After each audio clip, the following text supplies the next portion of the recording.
Саламатсыздар ма, құрметті көрермендер. Менің лекциямның тақырыбы Орталық Азия мемлекеттері мен Қытай арасындағы әріптестік. Жалпы бүгінгі таңда Орталық Азия мемлекеттері үшін Қытай өте маңызды стратегиялық әріптеске айналды. Бұны геосаяси және геоэкономикалық тұрғыдан алып қарастырсақ, біріншіден Қытай қазіргі таңда өзінің әлемдегі рөлін арттырып отыр. Біріншіден экономикалық тұрғыдан, қазіргі таңда Қытай әлемнің екінші экономикасы. Яғни бұл орайда Орталық Азия мемлекеттері осы Қытаймен экономикалық қарым-қатынасты дамытуға өте мүдделі.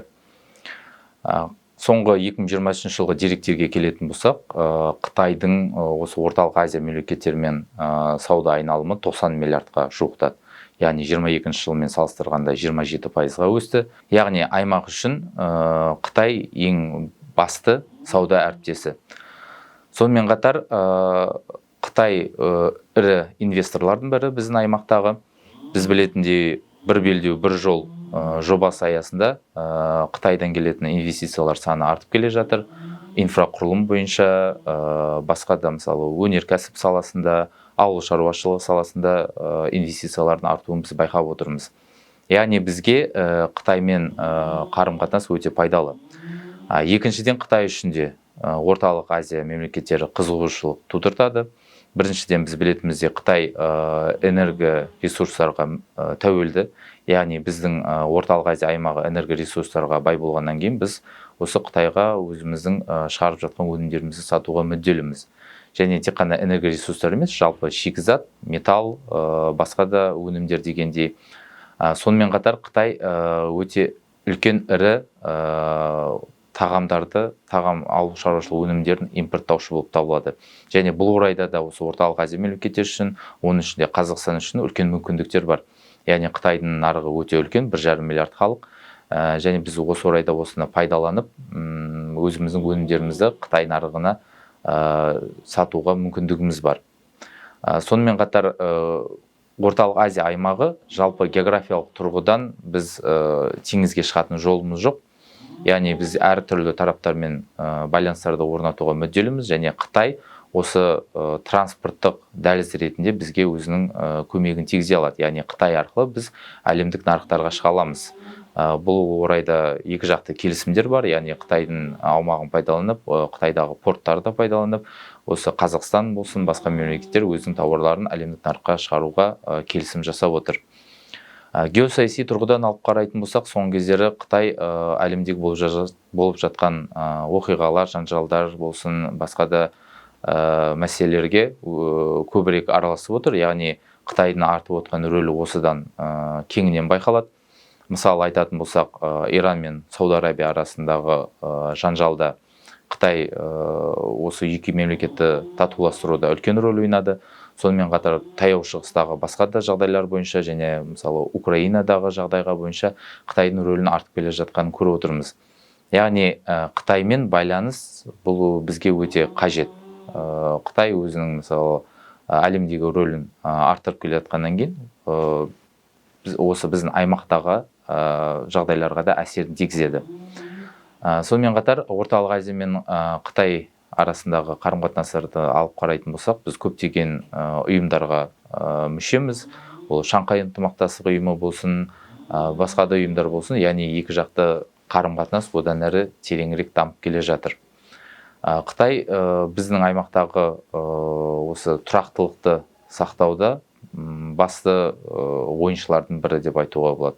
Өйткені өздеріміз білетіндей Қытайдың батысындағы мысалы жағдай, Ұйғыр Шынжан ауданындағы жағдайға байланысты, яғни Қытай үкіметі осы Орталық Азиядағы жағдайдың ушықпауына, тұрақтылықтың сақтауына өте мүдделі. Және бұл орайда біз мысалы Қытайдың әріптестігін пайдаланамыз.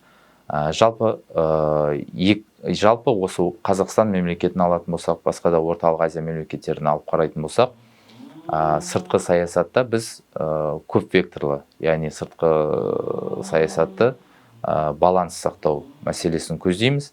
бір жағымыздан көршіміз Ресей, екінші жағымыздан Қытай, үшінші жағымызда біз ақш, батыс мемлекеттермен қарым-қатынасты одан әрі тереңірек дамытып отырмыз. Яғни Қытай біз үшін сыртқы саясаттағы басты осы балансты сақтап қалатын факторлардың бірі ретінде қарастыруымыз керек.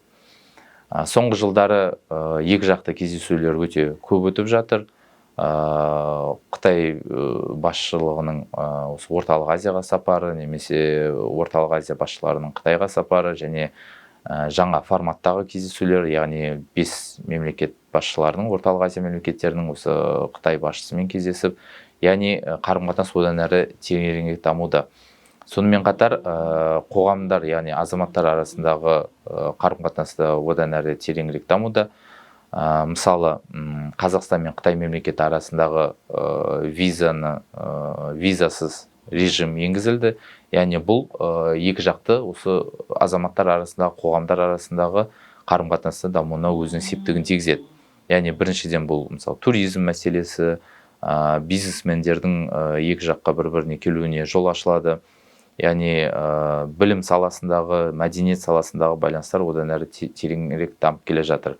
Бірақ дегенмен де екі жақты қарым-қатынас арасындағы қазіргі таңда бәрі жақсы, бірақ бұл жерде енді мәселелер де бар. Мысалы, ол мәселелердің қатарына Қазақстанда, мысалы орталық Азияда қоғамның арасында Қытайға деген көзқарасын, мысалы кейбір азаматтар арасында көзқарас бар. Мысалы, Қытайдан қауіптенеді дегенде, яғни фобиялық мәселелер. Бұндай да мәселелер бар. Сонымен қатар Қытайдың мысалы экономикалық байланысты мысалы рөлінің күшеюі болашақта біз мысалы Қытайға тәуелділікті өсіруі мүмкін деген сияқты мәселелер де бар. Яғни бізге бұл жерде орталық Азия мемлекеттеріне балансты сақтау өте қажет. Әсіресе осы соңғы болып жатқан оқиғалар, әлемдегі геосаяси тұрақсыздық, Украинаның айналасындағы жағдай, Таяу шығыстағы жағдай, қазір Израиль мен Палестина, қазір енді Ливандағы мысалы қақтығыстар, Иран мен Сауд Аравиясындағы мәселелер дегендей көптеген мәселелер бар. Және осы тұрақсыздық шеңберінде Қазақстан үшін, басқа да орталық Азия мемлекеттері үшін бізге балансты сақтау өте қажет. Болашақта екі тарап арасындағы жағдай одан әрі дамиды деп ойлаймын. Біріншіден экономикалық жағдай, инвестиция, сауда айналымы одан әрі өсе береді. Сонымен қатар Қытайдың саяси рөлінде осы біздің аймақта өсуінің байқалып отыр. Яғни бұл одан әрі өсе береді. Бірақ дегенмен де бізге осы сыртқы саяси жағдайда балансты сақтау қажет. Қытаймен қарым-қатынасты дамыту керек, бірақ басқа тараптармен де байланыстарымызды үзбеуіміз қажет. Рахмет.